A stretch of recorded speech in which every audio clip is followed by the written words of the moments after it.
보니까 추미애 장관이 오늘 또 자기의 입장을 밝히는 글을 썼어요. 네.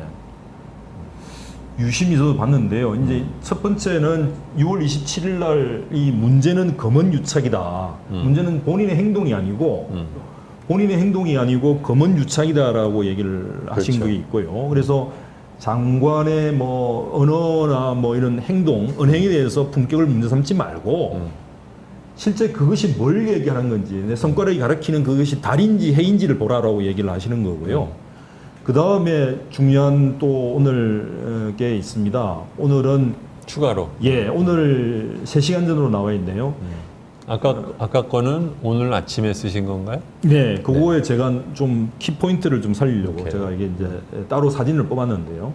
저는 67대 법무부 장관입니다라고 하시면서 쭉 이렇게 그 검찰 개혁을 내가 진두지휘를 하겠고 어떤 식으로든지 본인의 희생을 감수하겠다라고 하시면서 남긴 글 중에 굉장히 좀 제가 볼 눈에 제 가슴에는 갑자기 뭐라 할까 이게 이게 뭔가 의미가 있는 말 같다라는 게 제가 띄어서 제가 한번 보여드리겠습니다. 네. 좀 넘어가겠습니다. 이겁니다. 중간에 이게 이렇게 되어 있습니다. 저는 헌정사상 유례없는 검찰개혁을 위해 이 자리에 왔습니다. 이렇게 하시고 나서요. 그동안 이제 바로 뛰어넘겠습니다. 그동안 저를 공격함으로 이 출친 부분을 보십시오. 그동안 저를 공격함으로 검찰개혁의 동력을 상실시키려는 노력도 있을 것입니다. 이전에도 말했듯 저의 희생은 무섭지 않습니다. 저는 이 두 문장이 좀 유별나게 제 관심을 끌었습니다. 이렇습니다. 이제 장관께서 실제 검찰개혁을 추진하려고 하면은 검찰 쪽이나 검찰은 언론을 동원할 수도 있고 뭐 다른 것을 동원할 수도 있겠죠. 정치권을 동원할 수도 있고 장관을 낙마시키거나 장관을 소위 말해서 권위를 추락하게 하기 위한 활동을 당연히 생각할 겁니다. 조국 전 장관이 사실 그 경우고요. 정확하게 얘기하면 조 장관이 검찰개혁을 실제로 준비를 해왔고 추진을 해왔고 이제 장관으로서 그것을 완성을 하겠다라고 결심을 하고 또 대통령께서 그렇게 지시를 하셨기 때문에 장관을 부임했을 때 검찰 쪽의 반응은 사실은 굉장히 두려웠습니다. 그래서 어떤 식으로든 조국 장관을 낙마시키는 것이 자기들의 제1의 목표였고요.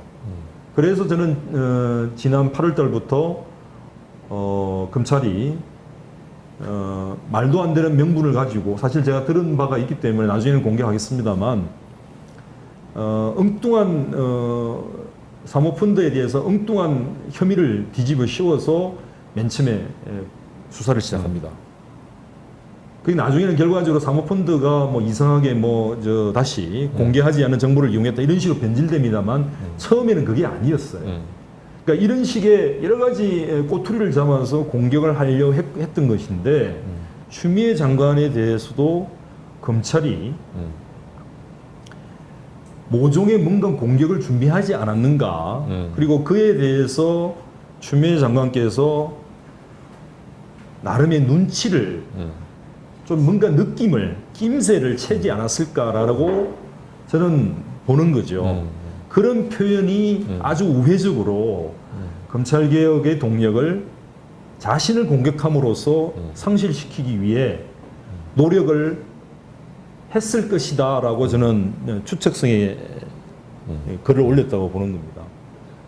그리고 이 이후에도 이 같은 뭔가의 업무나 작업들, 공작들은 제가 볼 때 멈추지 않을 것 같아요. 그래서 혹여라도 여러분들께서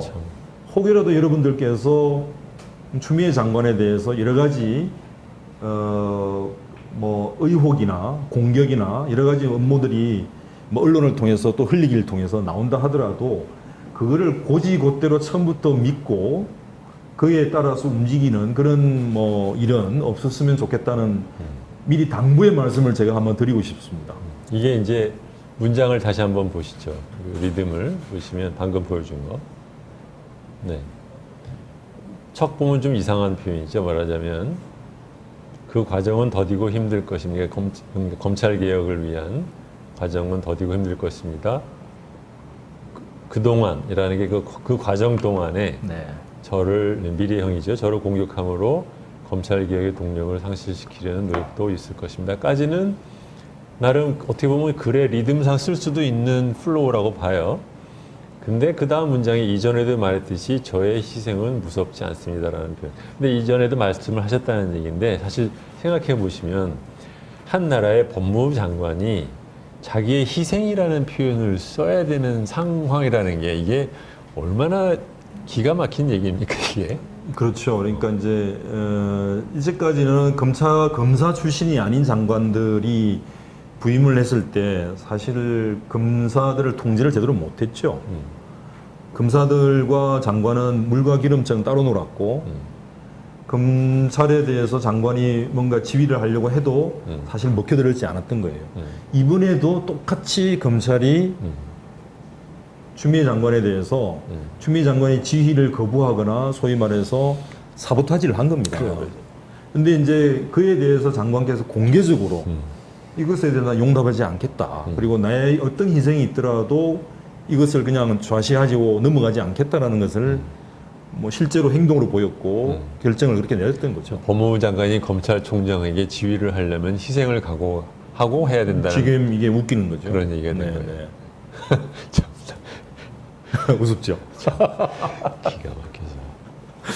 그래서 제가 볼 때 이거는 나라가 일종의 다시 좀 제자리를 찾아가는 과정이기 때문에 저는 이번에 추미애 장관께서 뭔가 제대로 하실 거라고 저는 뭐 믿고 정리하시겠죠 뭐.